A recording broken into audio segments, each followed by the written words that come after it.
అంబేద్కర్ విగ్రహం అంటే అంబేద్కర్ మన భారతదేశంలోనే అంత పెద్దయిన అంబేద్కర్ విగ్రహం హైదరాబాద్ ఒకటి, తర్వాత విజయవాడలోది ఇంకొద్దిగా ఎక్కువ ఉంది, 125 అడుగులు ఉంది. ఆ విగ్రహం కింద మ్యూజియం పెట్టారు అంబేద్కర్ గారిది. ఆ మ్యూజియం లోపలికి వెళ్తే వారి గురించి విశేషాలు, ఎక్కడ పుట్టారు, ఎక్కడ పెరిగారు, వారు చేసిన పోరాటాలు, వారు చేసిన ప్రజల కోసం, భారత రాజ్యాంగం పరిరక్షణ కోసం,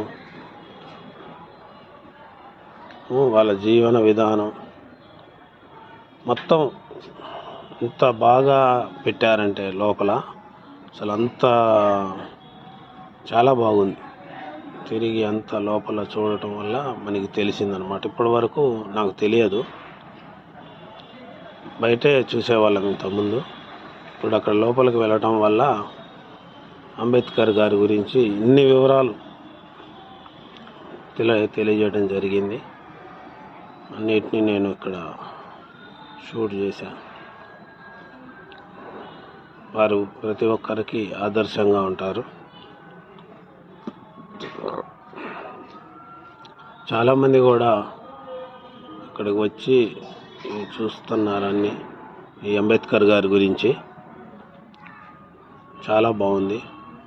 వారు ఎక్కడ తిరిగారు, ఏ దేశాలకు వెళ్ళారు, ఏం చదువుకున్నారు, వాళ్ళ విద్యాభ్యాసం నుండి, పుట్టిన దగ్గర నుండి, చదువుకున్న దగ్గర నుండి, వాళ్ళు చేసిన పదవులు, వాళ్ళు పడ్డ కష్టాలు, సుఖాలు అన్నీ అన్నమాట. చాలా అద్భుతంగా, అసలు చాలా బాగుంది. నేను విజయవాడ వచ్చినప్పుడు ఫ్రీగా ఉంటే కంపల్సరీ అంబేద్కర్ స్టాచ్యూ కింద ఉన్న ఈ మ్యూజియాన్ని కంపల్సరీ చూడండి. ఎందుకంటే ఎన్నో విశేషాలు ఉన్నాయి అంబేద్కర్ గారి గురించి ఇందులో. ఎందుకనంటే అంబేద్కర్ గారు రాజ్యాంగంలో అన్ని హక్కులు ఇవ్వటం వల్లే ఈరోజు ప్రతి ఒక్క భారతీయ పౌరుడు హ్యాపీగా ఉండగలుగుతాడు, నాతో సహా, మీతో సహా అందరూ.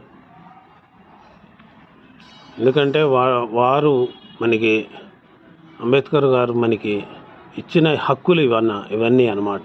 ఓటు హక్కు దగ్గర నుండి ప్రతి ఒక్కటి ఇక్కడ ఒక బొమ్మల్లాగా తయారు చేశారు. జవహర్లాల్ నెహ్రూ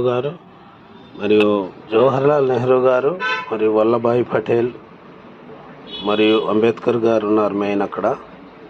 తర్వాత బాబు జగజీవన్ రామ్ గారు ఉన్నారు, అబ్దుల్ కలాం ఆజాద్ ఉన్నారు, తర్వాత సరోజినీ దేవి సంథింగ్ ఒక మహిళ కూడా ఉన్నారు.